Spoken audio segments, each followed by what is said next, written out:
Kita lanjutkan kajian kita. Pagi ini kita akan membahas satu bab lagi, yaitu babus sabri, bab tentang as-sabar. Baik.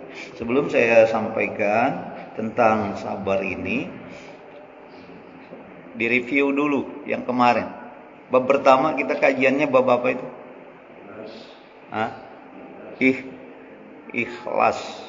Ikhlasun niyah fi kulli aqwal wal ahwal. Jadi kalau kita mau menata hidup kita itu, kan kita saling lagi menata, memperbaiki diri kita masing-masing. Maka sebagaimana yang kita bisa ambil pelajaran dari kitab ini, diawali dari ikhlasun niyah fil aqwali wal ahwal. Niat ikhlas dari seluruh ucapan dan perbuatan kita. Niatin ikhlas. Langkahnya itu dulu.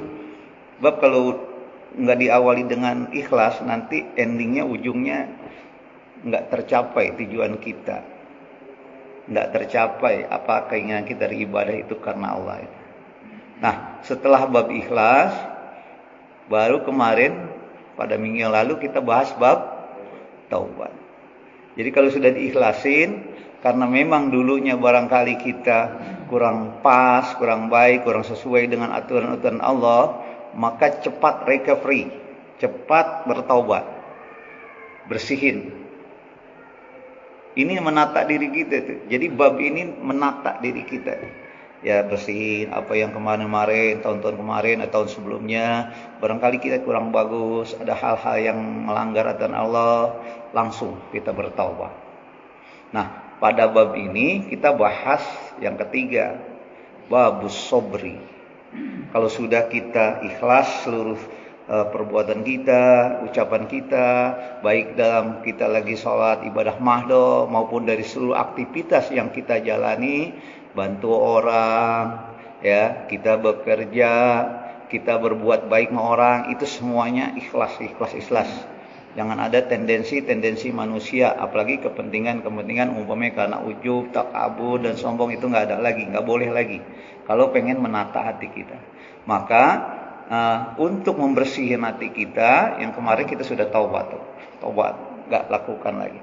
Nah sekarang setelah kita taubat, berarti kita sudah memulai nih langkah baru memanage spiritual kita. Maka bab ketiga dalam Riyadhus Shalihin ini, beliau Syekh Nawawi itu menulis babus sabri, bab tentang sabar. Nah, Allah Subhanahu wa taala berfirman di dalam surat Al-Imran ayat 200. Jadi kalau kita beragama itu merujuknya itu Al-Qur'an, hadis. Rujuk. Kalau tidak ada Al-Qur'an, tidak hadis, baru fikih, baru ijtihad para ulama. Gitu ya. Nah, tentang sabar ini satu ayat di dalam surat Ali Imran. Makanya kita nanti, saya dari awal tuh gitu, kalau baca Quran itu kita minimal terjemahnya apa. Nah, di dalam surat Al-Imran ayat 200 Allah berfirman, a'udzubillahi samil alim minasyaitonir rajim, ya ayyuhallazina amanusbiru wasabiru. Wahai orang-orang yang beriman, kalau kita mengaku beriman sama Allah, maka isbiru, bersabarlah engkau, wasabiru, dan jadikanlah dirimu orang-orang yang sabar. Kita menjadikan, memanage diri kita menjadi orang yang sabar. Dalam kajian-kajian sebelumnya kita tahu bahwa sabar itu bukan indal musibah. Ya, ada 3 kualifikasi sabar itu. Yang biasa kita praktekkan itu sabar indal musibah. Ketika kita ada musibah, sakit, kurang ekonomi, ada kecelakaan dan seterusnya.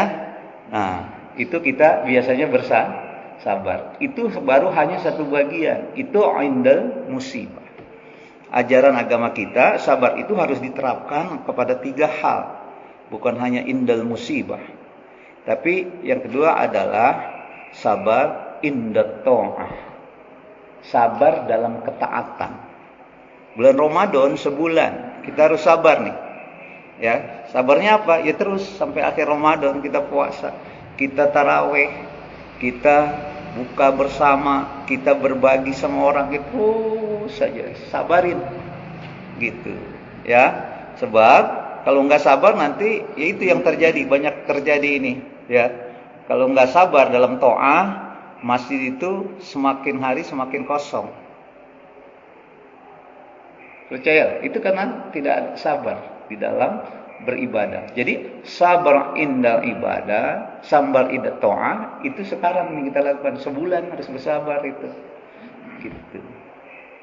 Gitu ya. Makanya kalau kita lihat nih ya, kalau kita lihat di Masjidil Haram, Masjid Nabawi, itu semakin mendekati akhir Ramadan, itu semakin penuh.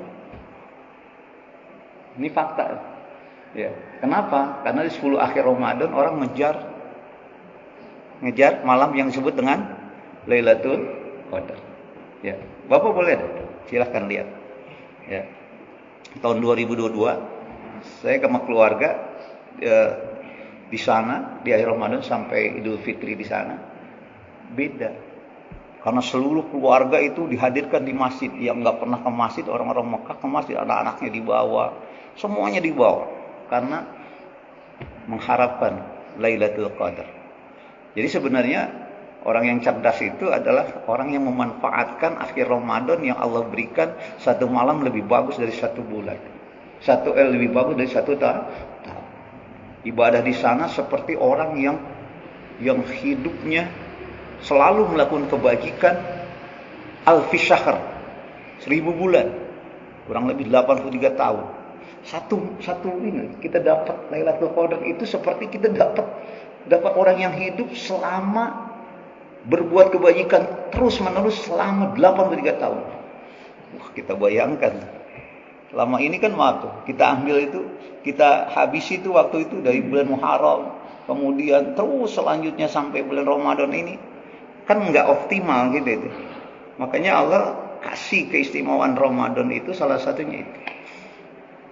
Maka pada tatanan aplikasi, pada kehidupan sosialnya, mereka makin penuh, semakin mendekati Ramadan semakin penuh gitu. Nah, kita kan belum biasa, makanya kita sudah terbiasain. Makanya nanti di malam ini malam apa nanti malamnya? Tanggal berapa? Malam Kamis tanggal berapa kita? Tanggal berapa kita?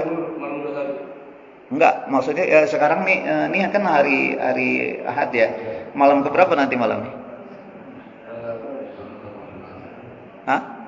18, 19 ya? 19 ya? 20, 21. Jadi malam Rabu itu wayahnya itu itikaf tuh. Ya, itikaf. Enggak usah jauh-jauh kita belajar dari Masjid Nabawi, dari Masjid Haram. Bapak bergeser aja sedikit ke Cibubur. Itu ribuan orang, Pak. Bapak boleh cek deh kata-kata saya. Di Darussalam ribuan orang, Pak. Nggak keluar dari masjid itu. Kenapa? Karena masjid membiayai semua. Ya kenapa? Karena yang punya masjid pengusaha. Uangnya triliunan. Dia gampang aja itu berikan itu. Ya, di Darussalam. Bapak kalau ke sana. Ke Istiqlal sama. Kalau Istiqlal kan punya negara, artinya negara ya, itu formal. Yang swasta begitu. Dan di masjid-masjid lain demikian. Jadi memang dikhususkan untuk memfasilitasi untuk jamaah-jamaah gitu.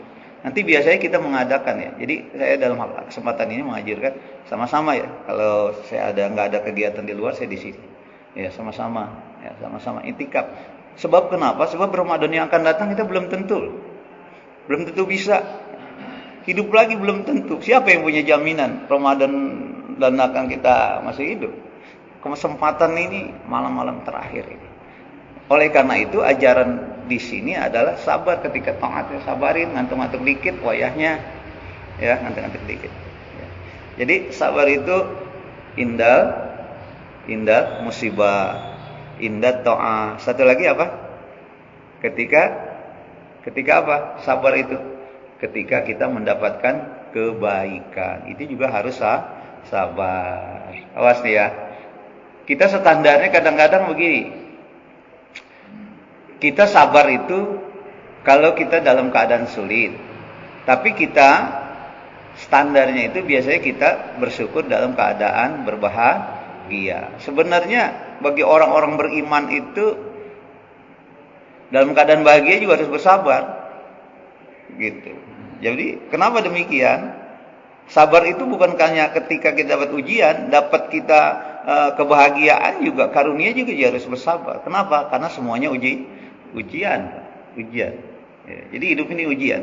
Makanya kalau kita kaji-kaji kitab itu, dunia yang kita jalani sekarang, yang Bapak Ibu ada di dalamnya, kita, saya semua ada dalamnya, itu dunia itu ada 3 diberikan oleh Allah pada kita. Satu disebut dengan darul imtihan wal ibtila. Dunia itu dijadikan oleh Allah bagi orang-orang beriman, itu satu darul imtihan wal ibtila. Tempatnya ujian wal ibtila dan cobaan. Jadi jangan dikira cobaan itu hanya dalam keadaan susah, kurang uang, enggak. Punya uang juga diuji. Ujian. Nah, biasanya kita kadang-kadang lulus itu dalam keadaan susah. Biasanya banyak orang yang keadaan sulit, ada musibah, dia makin mendekat sama Allah. Tapi dalam keadaan senang, bahkan kadang-kadang menjauh, padahal itu ujian. Yang kedua, para ulama menjelaskan bahwa dunia ini adalah darul goror, tipu daya, Pak, tempat tipu daya. Jadi jangan mengharapkan kita di dunia ini mendapatkan kesenangan, enggak. Kita cari kesenangan dah. Kalau kita enggak di sini enggak puas, carilah kesenangan. Umpamanya ke Pekansari, carilah ke puncak. Bahkan kalau orang yang punya uang cari kesenangan ke luar negeri, enggak dapat kesenangan. Yang ada capek. Tadi malam saya tarawih di sana di Baitul Faizin di Masjid Pemda kita. Tapi bukber dulu acara. Makanya saya belum sempat lagi nih bukber di sini lagi. Bayangkan saya berangkat dari sini sampai Cibinong aja 40 menit, Pak. Pada mau jam 5-an ya itu. Kenapa? Karena semuanya kuliner. Dari sini kuliner macet tuh. Kayak mobil macet. 40 menit saya bilang, baru sampai. Itu ke Cibinong. Yang ada capek kita. Gitu kan. Capek, lelah. Mendingan udah diam aja di sini. Nggak usah ngebuburit gitu. Kita lebih banyak beribadah. Enggak ada. Jadi mencari kesenangan dunia, kesenangannya kamuflase, Pak. Enggak ada. Maka kesenangan abadi itu karena dunia itu bukan tempat kesenangan, tapi darul goror. Ya, tempat ya yang menipu daya kita. Nah, yang ketiga adalah Allah ciptakan dunia ini adalah darul la'ib. Tempatnya permainan. Yang namanya main ya namanya main-mainan aja. Bukan tujuan hakiki. Ya, jadi kalau kita sudah memahami dunia itu seperti itu, ya, tempat ujian, tempat cobaan, tempat main-main, bersenda gurau saja, tipuan saja. Ya kita harus paham bahwa ini bukan tujuan kita di sini. Tujuan kita itu akhirat. Kalau tujuan kita akhirat, maka udah fokus lagi. Gitu. Udah fokus semuanya. Semuanya untuk akhirat.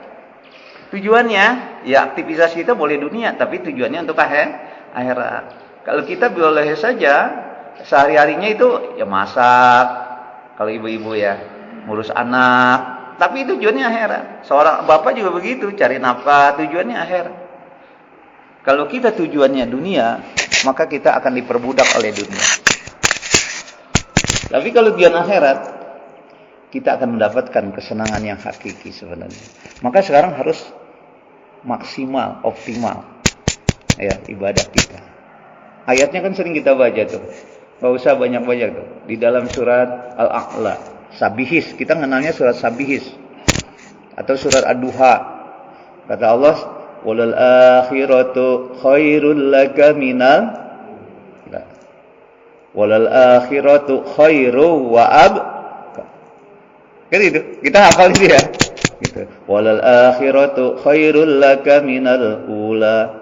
Sesungguhnya akhirat khairun itu lebih bagus minal ula. Ula itu sekarang dunia.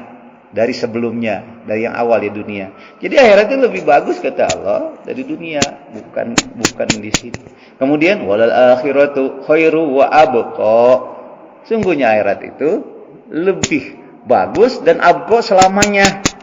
Jadi dunia itu enggak selamanya, kita akan pergi juga.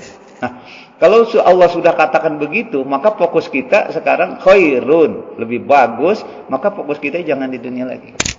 Nah, menghadapi kehidupan dunia yang laib, yang imtihan, yang ibtila, kita harus bersabar. Maka di dalam surat Al-Imran Allah jelaskan, ya ayyuhallazina amanu, wahai orang-orang yang beriman, yang mengaku beriman, ya, isbiru. Isbiru itu kalimat fi'il amar. Isbiru. Bersabarlah kamu semua, kita semua. Wasobiru, dan jadikan kita orang yang bersabar. Jadi harus, ini ada target lagi. Kalau sekarang kita dikatakan orang beriman, kan kita orang beriman ya. Kalau kita udah sholat, udah puasa, udah zakat, udah haji, itu kan kita kategorinya beriman. Maka orang Allah memanggil kita puasa itu, ya ayyuhallazina amanu kutiba alaikumus siyam. Wahai orang-orang yang beriman, diwajibkan kepada kamu berpuasa. Jadi kalau kita udah menyatakan beriman, sekarang kita puasa bulan Ramadan, itu bukan hanya mengaku kita beriman, tapi diaku sebagai orang yang beriman. Jelas ya? Tapi kalau kita mengaku orang beriman, nggak puasa, itu nggak diakui. Mengaku boleh, agama Islam, KTP-nya, tapi nggak diaku sebagai orang beriman. Karena panggilannya orang beriman. Tapi di dalam ayat surat Al-Imran ayat 200 Allah katakan kita belum cukup hanya predikat kita dikatakan orang beriman.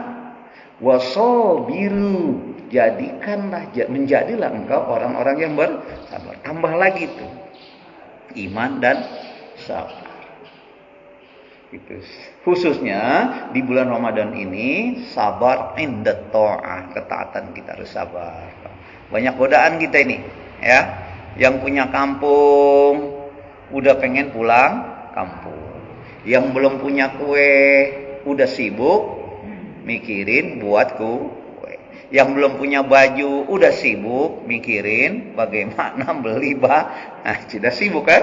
Kita semua. Itu semuanya adalah godaan-godaan setan yang memecah konsentrasi kita untuk menuju kepada ketakwaan. Gitu ya? Awas nih, ini kita udah makin banyak digoda oleh setan supaya kita konsentrasi kita buyar. Dari apa? Dari tujuan Allah bebankan kita puasa untuk mencetak kita menjadi orang yang lebih baik lagi, lebih bertakwa lagi pada Allah. Makanya ya, caranya agar kita konsisten untuk bisa berhasil dalam puasa di tahun ini, caranya ya bersabar dalam ketaatan ini. Sabar. Ya, terus kita jalani. Susah-susah dikit, encok-encok dikit, ya, licin, hujan dikit, sabarin, terus aja beribadah, ya. Jangan kita nanti hujan, akhirnya kita lewat, ya, ada payung, gitu ya, licin-licin sedikit, wayahnya dah, ya, kita kemasi.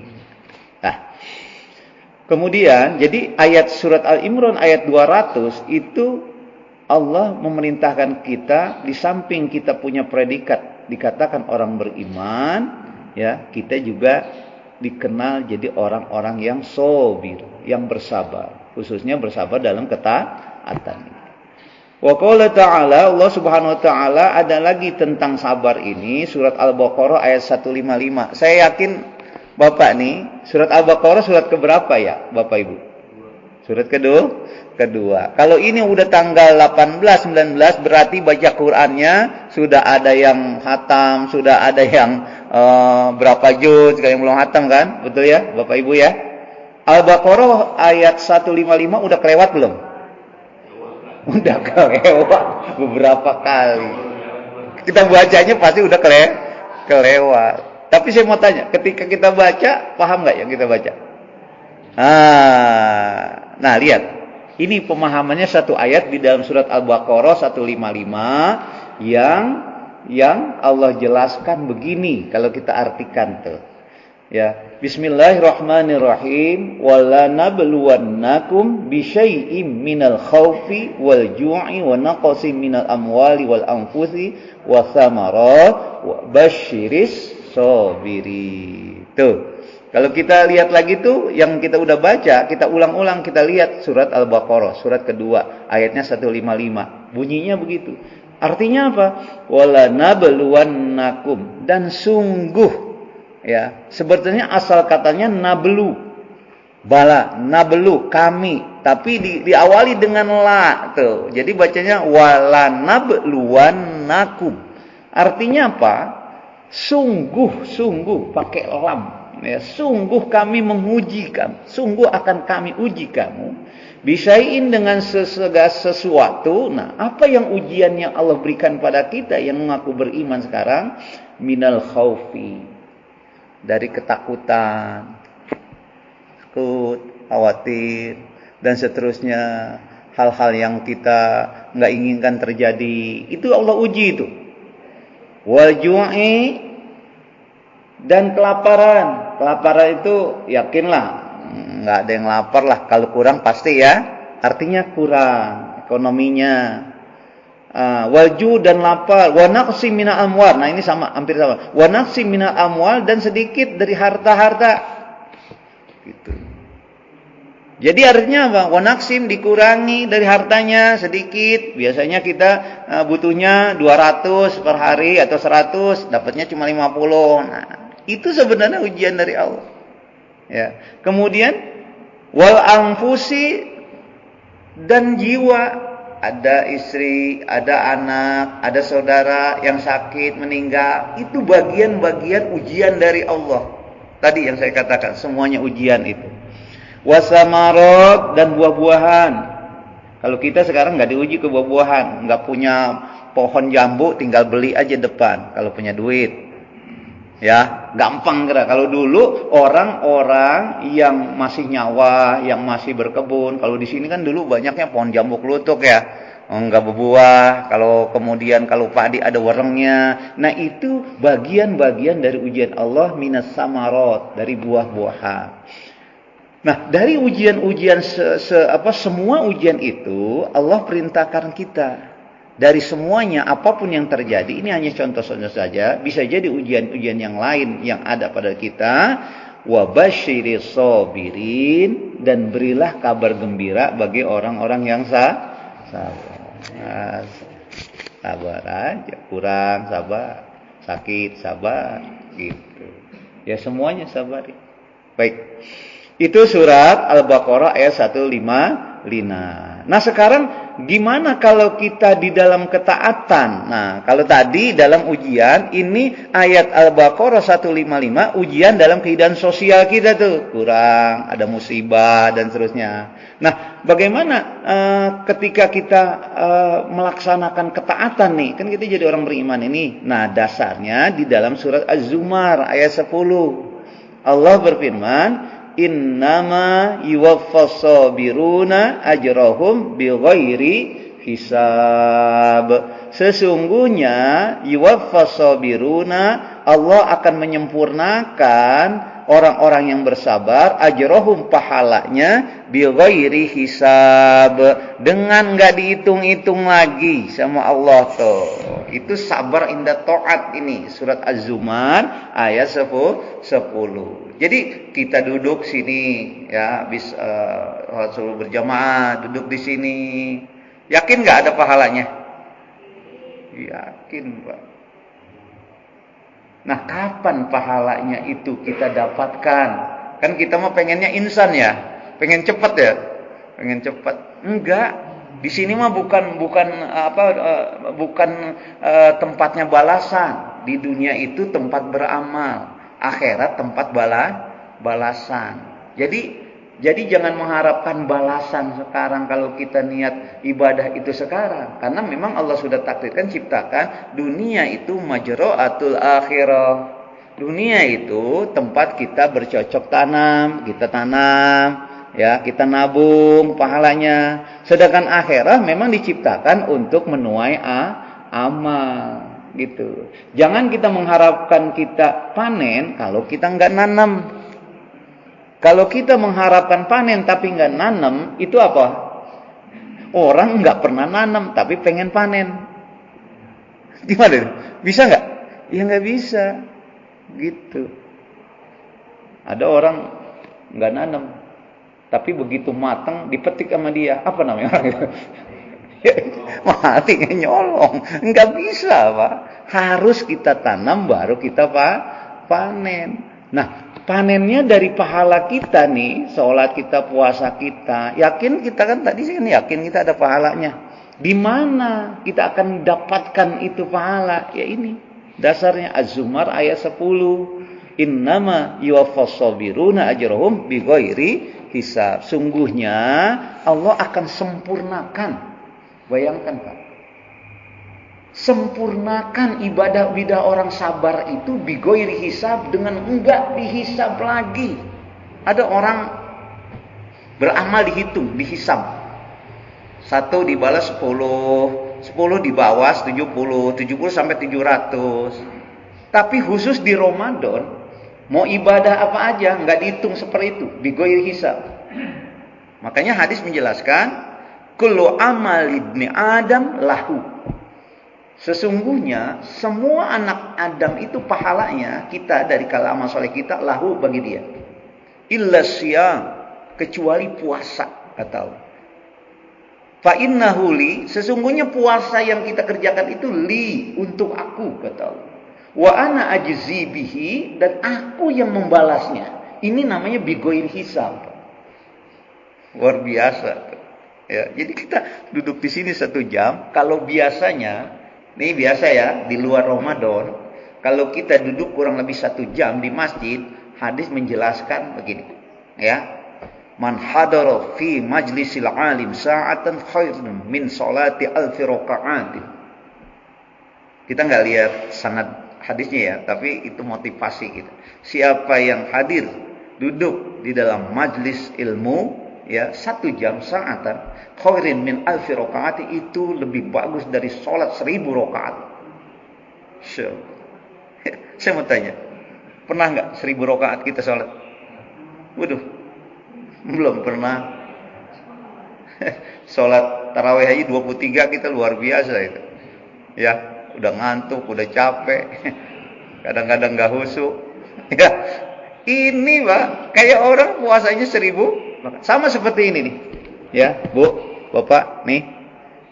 Bapak bisa lihat hadisnya. Sahih ini. Ya. Man shallata subhi tsumma makasa fihi, barang siapa yang sholat subuh kemudian dia berdiam diri, enggak keluar masjid, ya. Enggak keluar masjid ini, tapi enggak ngobrol. Ya, dia seperti zikir, kajian-kajian ini, ya. Maka di akhir hadis itu mengatakan, Rasul katakan, fa ajruhu ka ajru hajjin wa imratin tamatan. Itu kata Rasul, Pak. Maka pahalanya itu seperti orang yang haji, orang yang umroh sempurna. Kayak orang umroh, Pak. Kayak orang haji kita. Mungkin kita nggak bisa haji, nggak bisa umroh, tapi pahalanya dapat. Dan 3 kali, Pak, Rasul katakan tamatan, sempurna. Tamatan, sempurna. Tamatan, sempurna. Tuh. Kalau kita udah alhamdulillah setiap hari Ahad ya. Ini banyak dipraktekkan oleh hadis ini oleh teman-teman kita, saudara-saudara kita di masjid-masjid lain. Tuh.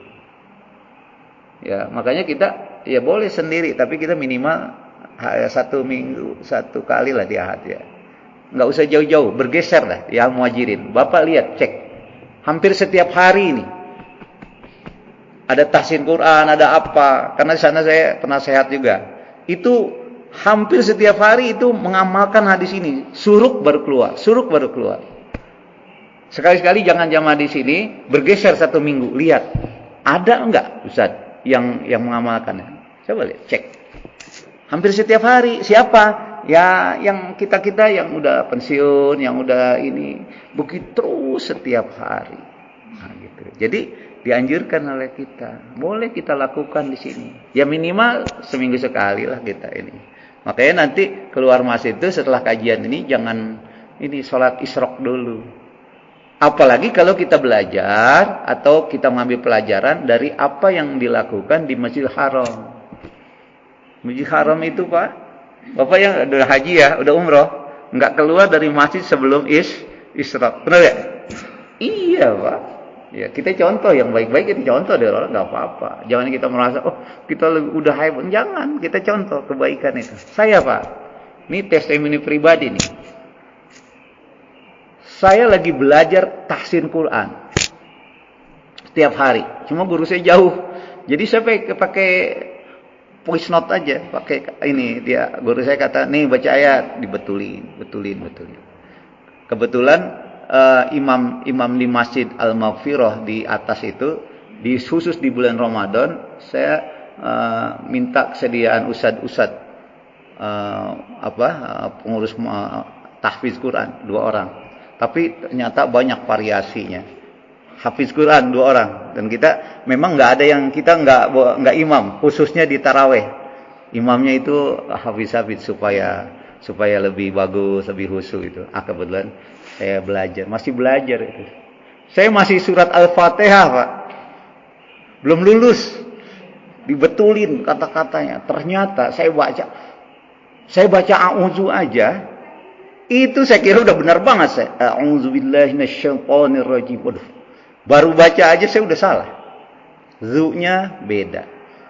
A'udzu billah, lahnya, haknya. Kemudian a'udzu billahi minasyaitonir rajim. Itu banyak salah. Tuh. Jadi kita terus belajar. Ya. Masya Allah, saya bilang, wah ini harus belajar lagi. Cuma belajarnya karena waktunya ini nggak langsung ketemu, udah pakai ini aja Pak. Maka gunakan tuh yang punya HP. Guru di mana-mana nggak apa-apa. Dia baca, suruh kita baca lagi. Kalau udah pas, baca kirim lagi. Nanti dibenerin terus begitu. Masih belajar, ya sama-sama belajar kita, ya jangan berhenti belajar. Tahsinnya supaya bacaan kita bagus, makhorijul hurufnya. Sebab Al-Quran itu beda dengan kita baca yang lain. Kalau Al-Quran itu ada standarnya, ilmu tajwid. Ilmu tajwid itu dasar kita baca Al-Quran. Nah kalau untuk menghasilkan yang baik makhorijul huruf, maka kita belajar namanya tahsin Al-Quran, bacanya yang benar, ya. Nah, gitu. Nah, itu ayat yang kedua. Ayat yang ketiga. Kemudian, nih lihat nih, ya. Kemudian sebagai motivasi kita agar kita mampu bersabar fi kulli hal, dalam segala hal, kita bisa lihat dalam Asy-Syura ayat 43. Allah berfirman, "Wala man sabara wa ghafara inna dzalika lamin azmil umur." Tadi kan kita di ayat-ayat sebelumnya Al-Baqarah 200, kemudian Az-Zumar ayat 10, kita disuruh sabar dalam keadaan susah dan senang. Nah, sekarang gimana lihat? Ayat ini menjelaskan, ya, wala man sabar, dan siapa yang bisa bersabar dari seluruh keadaan fi kulli hal dalam kehidupan ini, wa ghafara, ya, wa ghafara, dan dia mohon ampun sama Allah, inna zalika lamin azmil umur, sesungguhnya yang demikian itu lamin azmil umur, hal-hal yang diutamakan. Jadi tugas kita yang harus diutamakan sekarang itu bagaimana kita bisa mampu menjadi orang-orang yang sabiru wa ghafar, dan kita mampu mohon istighfar Allah Subhanahu wa taala. Itu yang harus didahulukan katanya, bukan yang lain-lain. Gitu, salah ya. Jadi kita banyak istighfar. Saya mau tanya tuh, istighfar kita berapa kali sehari? Berapa buah? Selama ini? Ada 100 enggak per hari? Bu, ada 100 enggak istighfarnya? Ada ya? Alhamdulillah. Bapak ada enggak 100 setiap hari? Ada ya? Ada. Jangan hanya 3 setelah sholat aja, kurang. 100. Nah, kalau bulan Ramadan, Siti Aisyah menjelaskan istighfar kita redaknya ini diganti. Kan biasanya astagfirullahaladzim kan gitu ya. Atau kita baca tuh sebelum kita kajian ini kan kita baca Sayyidul Istighfar ya. Allahumma anta rabbi la ilaha illa anta khalaqtani dan seterusnya.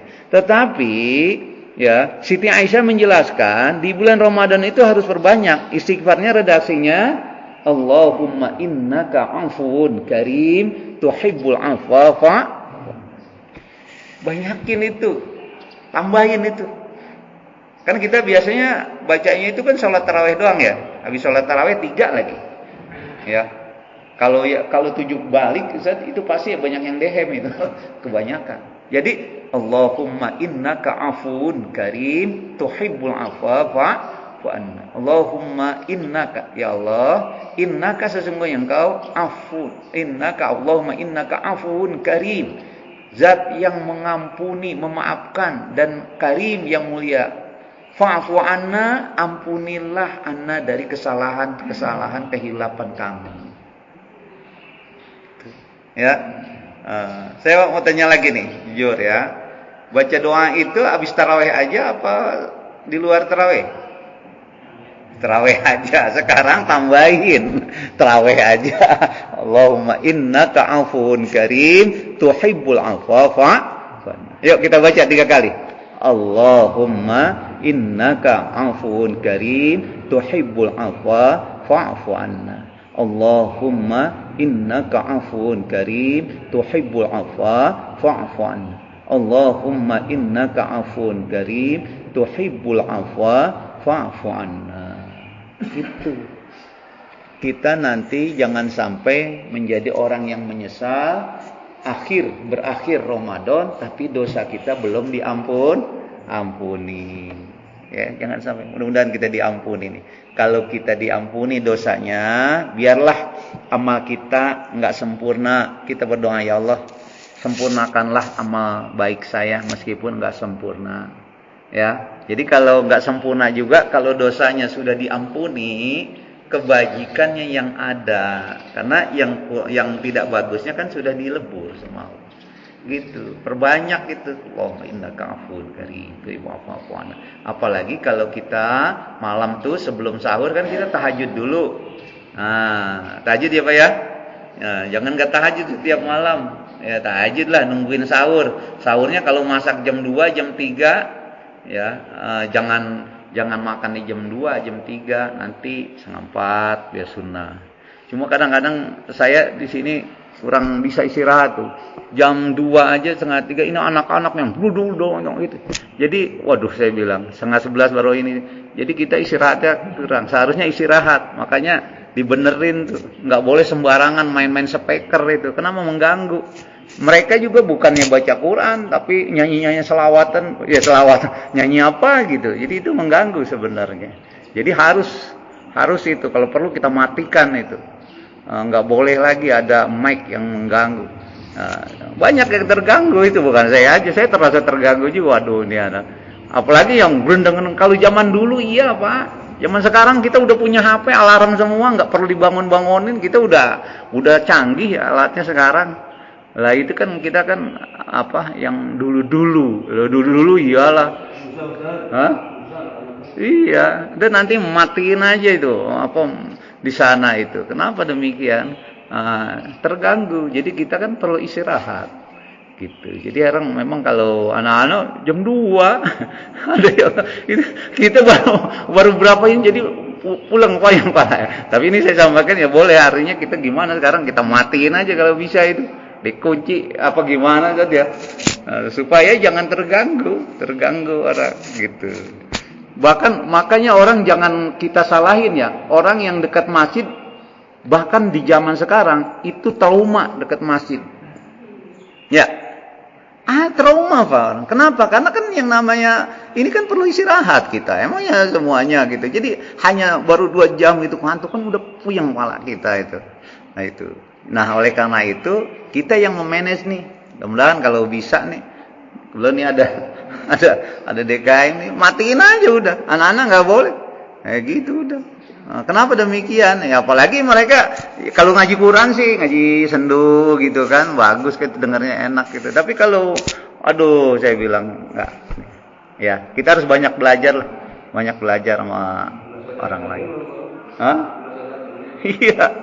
Matiin aja nanti yang ke sana itu ke sana matiin aja. Nanti hidupin lagi yang kita biasa berapa yang bangunin orang tuh? 3:30 atau itu ya, bangunin jam 3 silakan. Tapi kalau udah dari jam 2 udah berisik itu kan kita gimana sholatnya gitu ya. Nah, itu perlu juga ditata.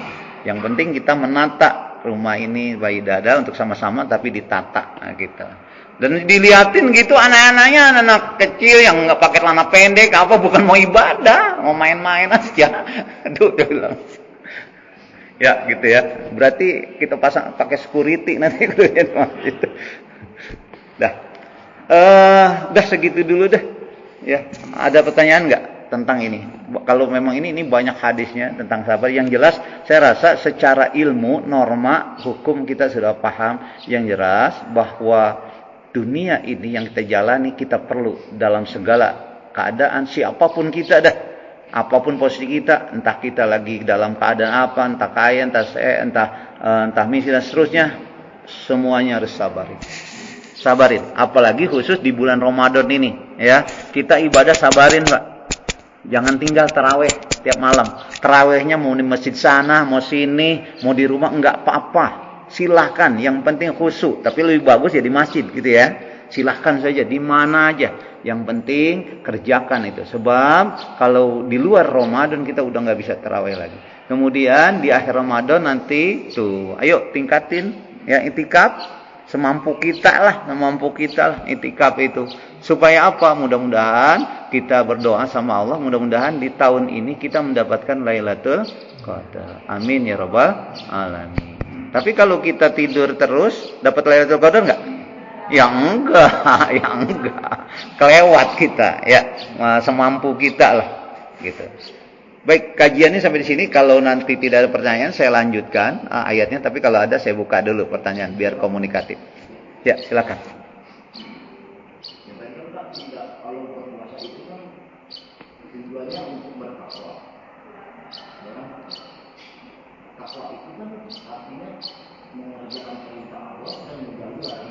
Iya.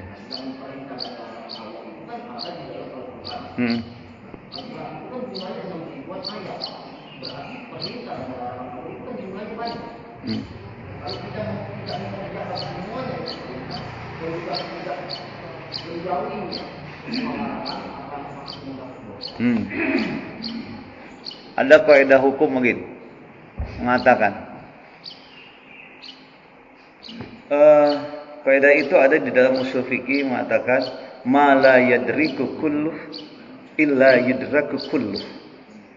Kalau kita nggak bisa mengambil secara sempurna keseluruhan, maka minimal sedikit pun jadilah.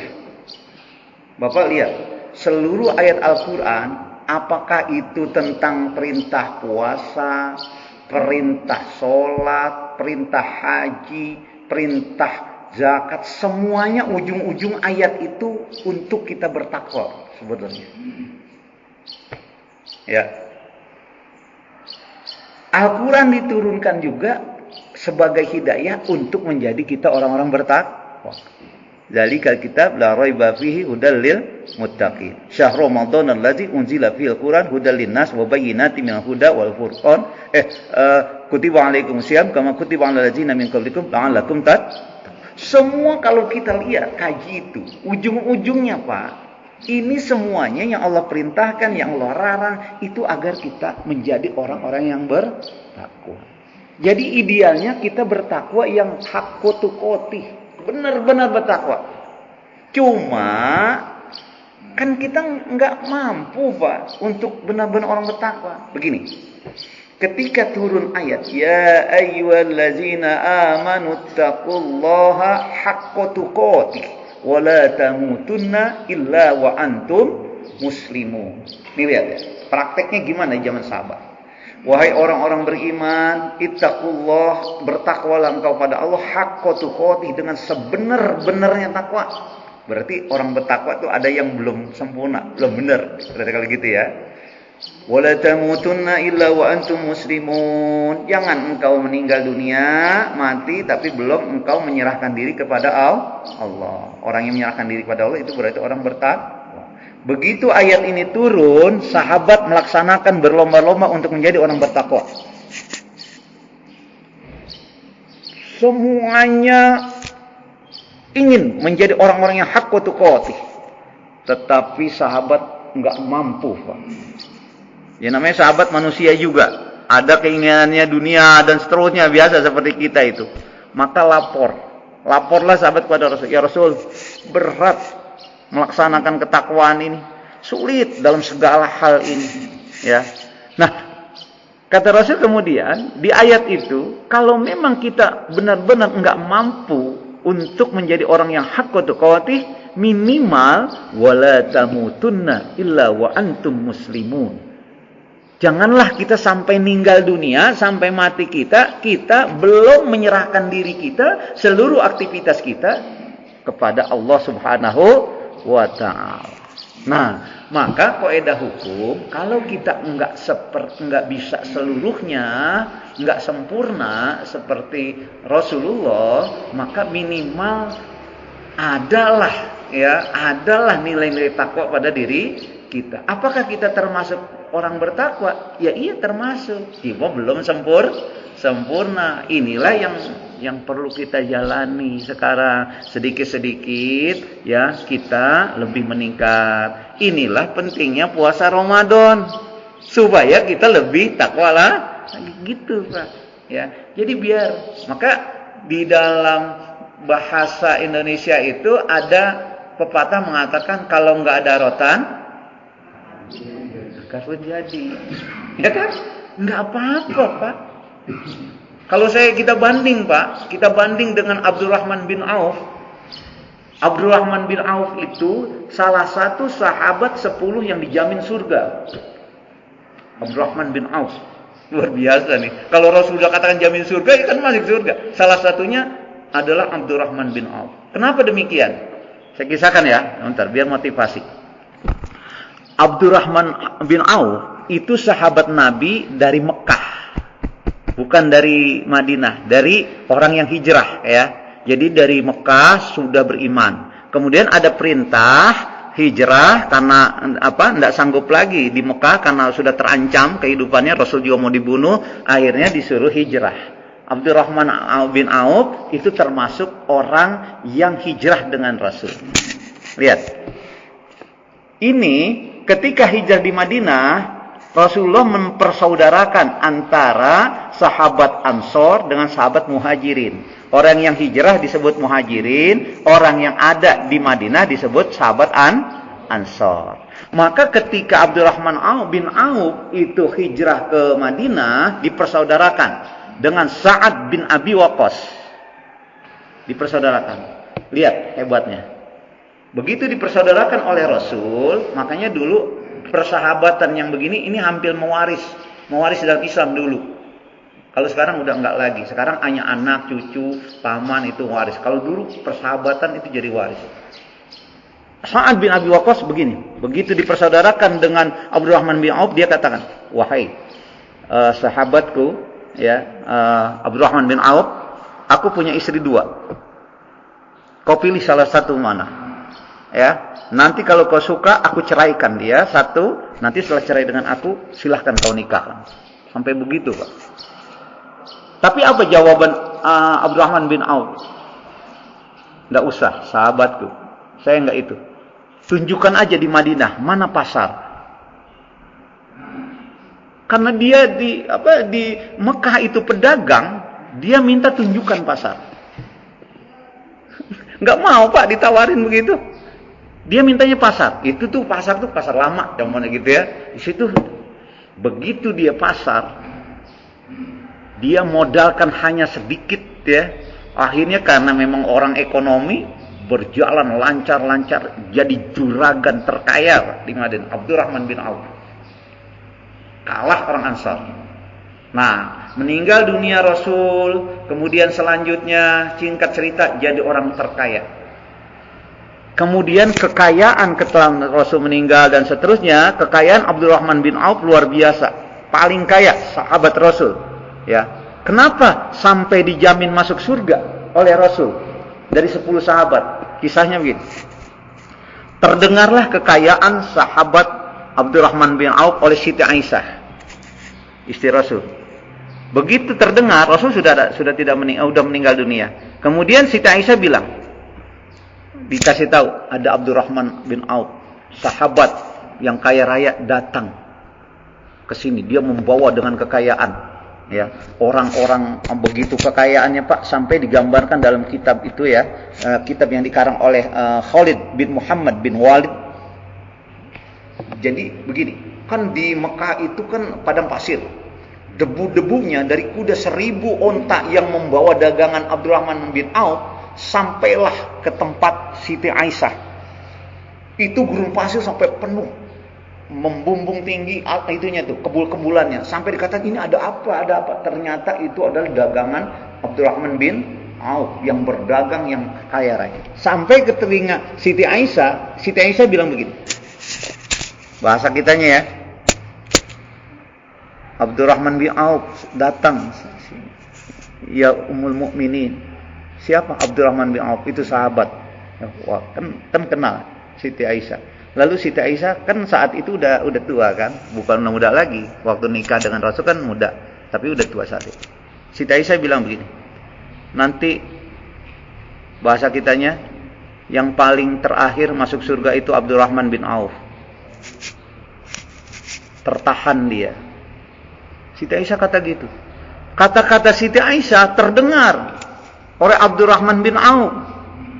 Begitu dia datang, ya, langsung datang, kemudian terdengar kata-kata Siti Aisyah, nanti Abdurrahman bin Auf dia paling belakang masuk surga karena dia tertahan oleh hartanya. Depan kaya gitu. Akhirnya apa? Akhirnya Abdurrahman bin Auf mendatangi Siti Aisyah, dikatakan, wahai Ummul Mukminin, ya, kalau memang harta-hartaku ini ya menjadi penghalangku akan cepat masuk surga, saat ini seluruh harta-hartaku 1000 onta dengan dagangannya aku hadiahkan, aku berikan untuk pengembangan Islam. Semuanya Pak diserahkan. Dari situlah makanya kemudian ada hadis yang menjelaskan dari Siti Aisyah bahwa Abdurrahman bin Auf itu adalah salah satu yang dijamin surga oleh Rasulullah Shallallahu Alaihi Wasallam. Kisahnya Bapak bisa dengar. Luar biasa. Nah, saya kembali itu, ya. Jadi begitu Pak. Jadi kalau kita mah sedekahnya kan paling recehan-recehan ya, paling yang kita bisa aja, nggak apa-apa Pak. Berlakulah tadi kata hikmah tadi, kalau nggak ada rotan, akar pun jadilah. Yang penting ikhlas sedikit saja nggak apa-apa. Kalau kita bandingkan dengan Abdurrahman bin Auf, bandingkan dengan kita bisa belajar dari Abu Tolha. Saya udah kisahkan ya Abu Tolha, seluruh kebun kurbannya yang dia cintai itu, Bayroha namanya, di depan pintu Nabawi dihadiahkan. Nah kalau kita lah semampu kita. Yang penting ya, kalau kita merasa amal kita sedikit, nggak sempurna, kita berdoa sama Allah. Ya Allah, sempurnakanlah pahala ibadah saya. Nah kira kita mohon ampun tuh. Ya, dengan banyak istighfar. Kalau banyak istighfar minimal sedikit jadi banyak, jadi baik itu kebaikan yang nanti kalau kita dihisab. Gitu Pak ya. Mudah-mudahan kita terus saja ya banyakin istighfar, khususnya di bulan Ramadan ini sampai akhir Ramadan, banyakin istighfarnya, kalimatnya sebagaimana yang ada dalam hadis Siti Aisyah, ya Allahumma innaka afuwun karim tuhibbul afwa fa'fu anna. Gitu. Ada satu lagi ya, 2 aja.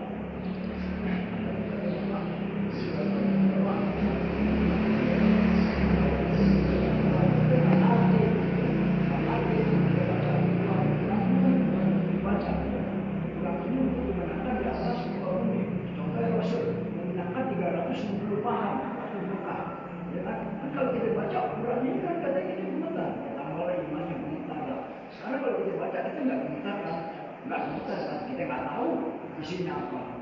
Nah, makanya waktu Nabi Muhammad di waktu Bukhari itu Rasul mengatakan anak Bukhari itu apa yang saya baca dikatakan itu. Nah sekarang Rasul disuruh baca gemetar.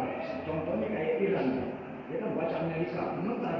Kan Qurannya udah menang di atas Quran. Begitu Pak. Kayak kita disuruh baca Amerika. Contoh ketika Rasul mengaftar. Iya. Nah ini orang itu memang harus dibaca. Bila kata Bapak tadi kalau dibaca doang harus dikuatkan. Iya. Tambah gimana kita dibaca doang nggak bisa ini aturan. Ya, baik. Oke ya. Oke, saya contohin. Saya baca satu ayat. Bismillahirrahmanirrahim. Lan tanalu birra hatta tunfiqu mimma tuhibbun. Halo, saya ulang lagi. Ibu, Bapak biar dengar. Saya mau tes. Pertanyaan Pak Eman, saya mau tes langsung.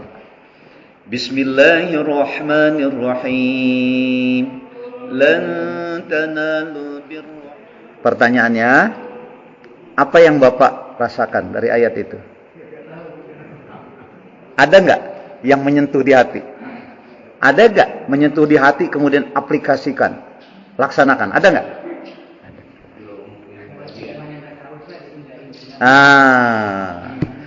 Kenapa? Karena kita tidak ngerti, tidak tahu artinya.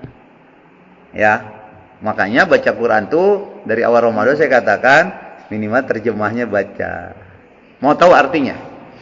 Lan tanadul birra hatta tunfiqu mimma tuhibbun. Lan tanalul birra, tidak termasuk kebajikan. Hatta tunfiqu, sebelum kamu memberikan, menafkahkan ma tuhibbun, sesuatu harta, uang, apa aja tuhibbun yang kamu cintai. Tidak termasuk kebajikan seandainya engkau memberikan sesuatu yang engkau masih cintai. Abu Thalhah ketika dibacakan ayat ini, nah itu kisahnya kembali ke sini. Dibacakan ayat ini enggak termasuk kebajikan kalau kita belum mencintai semua yang memberikan sesuatu yang kita cintai. Di dalam hadis, di dalam halaman berapa itu di hadis ini, di kitab ini, ya. Itu Abu Thalhah, begitu ayat itu didengarkan ke dia, dia punya kebun yang namanya Bayroha. Itu pintunya menghadap ke Masjid Nabawi. Itu setiap hari Rasul jalan situ. Di dalamnya ada sumber air yang Rasul minum. Coba bayangin, Pak. Kalau kita punya sawah, punya kebun yang Rasulullah setiap hari di situ, seneng nggak kita? Wah, senang banget. Itulah dari kebun-kebun yang sangat, dari yang banyak itu yang dicintai itu hanya satu. Begitu ayat turun, datang ke Rasul. Rasul, saya banyak kebun-kebun kurma. Ayat sudah datang pada saya. Ada satu kebun yang sangat saya cintai. Kenapa? Satu strategis menghadap pintu Masjid Nabawi. Yang kedua, saya lihat ya setiap hari minum di situ. Kan saya senang kalau di situ Rasul minum. Karena ini yang dicintai. Karena ayat ini sudah turun, saya infakkan ke jalan Allah. Enggak tanggung-tanggung, Pak, sahabat. Beda kan? Sahabat turun ayat langsung. Kita kalau dibaca, ya baca aja. Baca aja. Ya, kenapa? Karena alasannya satu, bisa jadi nggak ngerti. Bisa jadi kita masuk hubud dunia. Ya. Yang belum ngerti, maklum. Kenapa ya kalau ngerti? Sekarang kalau udah dibaca ngerti kan? Tapi yang udah ngerti biasanya masihnya hubudun, ya masih mencintai dunia. Nih, Bu, Bapak, saya mau tanya dah. Kan ada keropak tuh di depan. Ibu, Bapak, kalau ada keropak jalan itu, ini merasa kita memberikan uang kita berkurang, atau saya menyisihkan sebagian harta saya untuk jalan Allah? Atau saya menyisihkan sebagian harta saya untuk diri saya? Coba saya mau lihat. Niat ibu ketika bapak mau berinfak tuh dari keropak-keropak yang jalan itu atau sedekah di mana aja, itu niatnya menyisihkan sebagian kita ke jalan Allah atau menyisihkan harta kita itu untuk diri kita.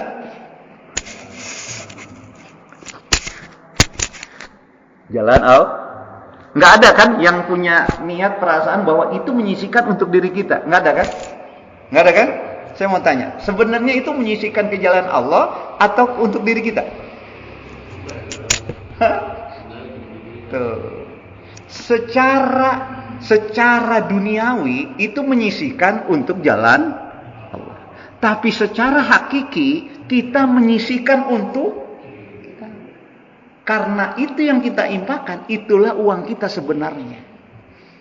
Sekarang kalau kita sudah punya prinsip bahwa itu untuk menyisihkan untuk diri kita, kita perlu sayang nggak? Perlu sayang nggak? Ya enggak. Orang untuk diri kita, hakikatnya untuk kita. In ahsantum falaha. Seandainya kau beri kebaikan, maka kebaikan itu untukmu, bukan untuk Allah. Tuh. Kalau sudah begitu, besok-besok kalau ada keropak itu, jangan yang lecek-lecek kita kasih itu. Yang merah kasihin. Iya, karena untuk kita. Biasanya kita sayang kalau kita berikan orang lain. Untuk kita, kenapa harus sayang? Betul, Pak? Nah, jadi memandangnya itu dari sisi hakiki seharusnya. Oh iya ya, bukan saya. Kenapa harus sayang? Di dompet ada yang merah, ada yang biru, ada yang hijau, ada yang ungu, ada yang abu-abu. Abu-abu. Dipilihin yang abu itu, ada yang masih lurus, masih enak, bisa, ada yang lecek, yang mana?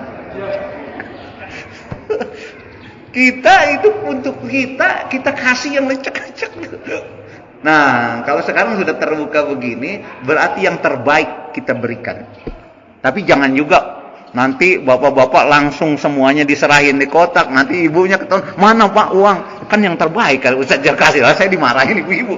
Sisakan juga untuk beli kolak. Ya kan kita hidup begitu, gitu ya. Baik kalau ini sudah mindset ini sudah kita rubah bahwa sedekah itu sebenarnya untuk kita, jangan sayang-sayang lagi. Ya, berikan yang terbaik.